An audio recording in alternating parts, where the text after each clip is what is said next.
Your honour, ആദ്യം തന്നെ ഇടയ്ക്ക് കയറി ഒന്ന് സംസാരിച്ചതിന് ഇവിടെയുള്ള എല്ലാവരോടും ഞാൻ സോറി ചോദിക്കുക.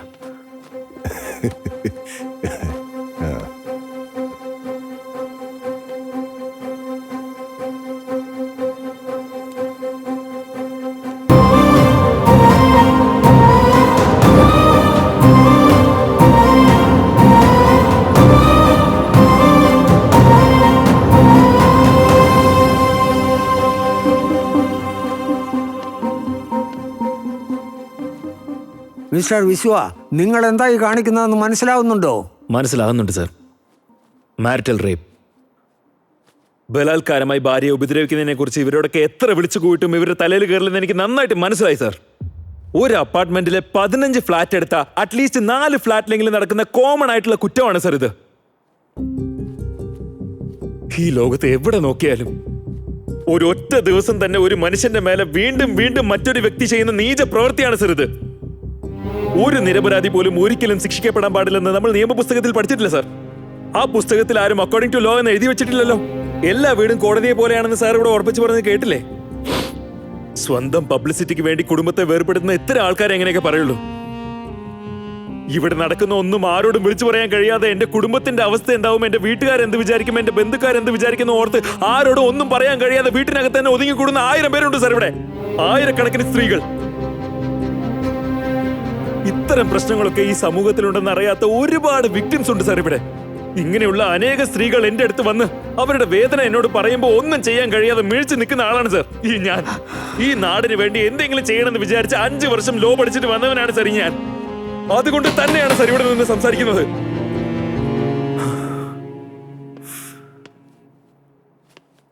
എത്ര മാസം അയാൾ ഈ സ്ത്രീയെ ഉപദ്രവിച്ചിട്ടുണ്ടാവും സാർ. പൂജ മുറിക്കുള്ളിൽ ഇരുന്നാലും വിടില്ല, പീരിയഡ്സ് ആണെങ്കിലും വിടില്ല. ചങ്ങല കൊണ്ട് കെട്ടിയിട്ട് റേപ്പ് ചെയ്തു എന്ന് കോടതിയെ ബോധിപ്പിക്കാൻ ധൈര്യത്തോടെ വന്ന ആ സ്ത്രീയെ ഫ്ലവർ വേസിന്റെ ഫൈൻ അടയ്ക്കാന്ന് പറഞ്ഞത് കേട്ടില്ല സർ. എമോഷണലായിട്ട് സംസാരിച്ച് കേസ് ഡൈവേർട്ട് ചെയ്യാൻ ശ്രമിച്ച കേസ് ജയിക്കൂ. ഒരു ലോയർ സംസാരിക്കുമ്പോൾ അതിന്റെ ഇടയിൽ കയറി സംസാരിക്കാൻ പാടില്ലെന്ന് അറിയില്ല എനിക്ക്. അവിടെ ഇരിക്കണോ? ഏയ്, ആരാടത്? Order, order. Mister Vishwa, you continue.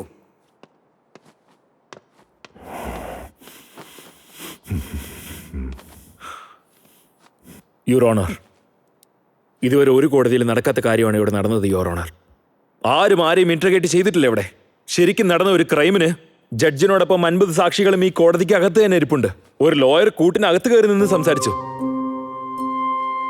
ഈ കോടതിയുടെ ചരിത്രത്തിൽ ഇനി എത്ര കാലം ഇത് നടന്നില്ല എന്നിങ്ങനെ പറഞ്ഞുകൊണ്ടിരിക്കും യുവർ ഓണർ. സാർ തന്നെ ഒരു നിയമം നടപ്പിലാക്കുക സാർ. ഇനി വരുന്ന എത്രയോ പേർക്ക് അത് ഉപയോഗപ്രദമായി തീരും സാർ.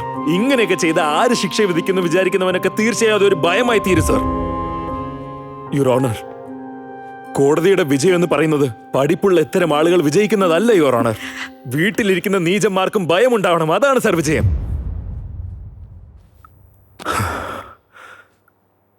വസിഷ്ഠ സാർ, നിങ്ങളിത് റേപ്പാണെന്ന് വളച്ചൊടിക്കരുതെന്ന് പറയുന്നത് കേട്ടു. എന്റെ നോട്ടത്തിൽ റേപ്പ് തന്നെയാണ് ബെറ്റർ സാർ.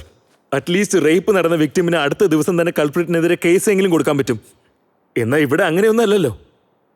തൊട്ടേ അടുത്ത ദിവസം അതേ വിക്ടിം അതേ കൾപ്രിറ്റിന് ദോശ വരെ ഉണ്ടാക്കി കൊടുക്കുന്നു sir.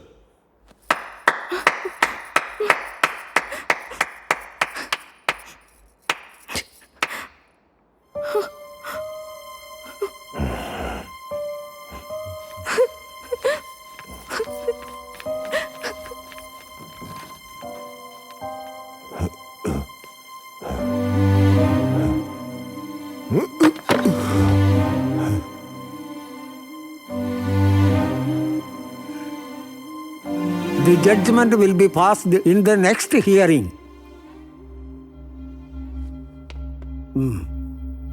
Thank you, Your Honor.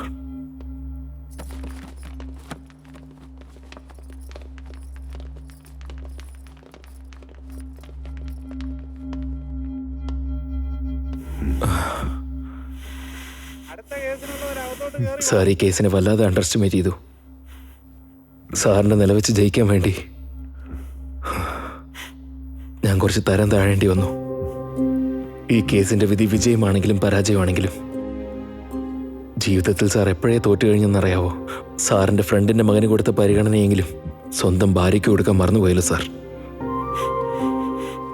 Sir, ഇവിടുത്തെ ടോപ്പിക് സ്ത്രീയും പുരുഷനും മാത്രമല്ല, ഒരു മനുഷ്യന്റെ അഭിപ്രായത്തിന് മറ്റൊരു മനുഷ്യൻ കൊടുക്കേണ്ട മതിപ്പാണ് വേണ്ടത് സാർ. അത് മനസ്സിൽ വെച്ചിട്ട് ഞാനാണ് ശരിയെന്ന് എപ്പോഴും കേട്ടുകൊണ്ടിരിക്കുന്ന ആ ഇയർഫോൺ ചെവിയിൽ നിന്ന് എടുത്തെറിയ സാർ. സാറിന് കിട്ടേണ്ട അംഗീകാരം ഇനി ഒരുപാടുണ്ട്.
അയ്യോ, പരിചയമില്ലാത്ത പോലെ അഭിനയിക്കുന്ന എന്തിനാ?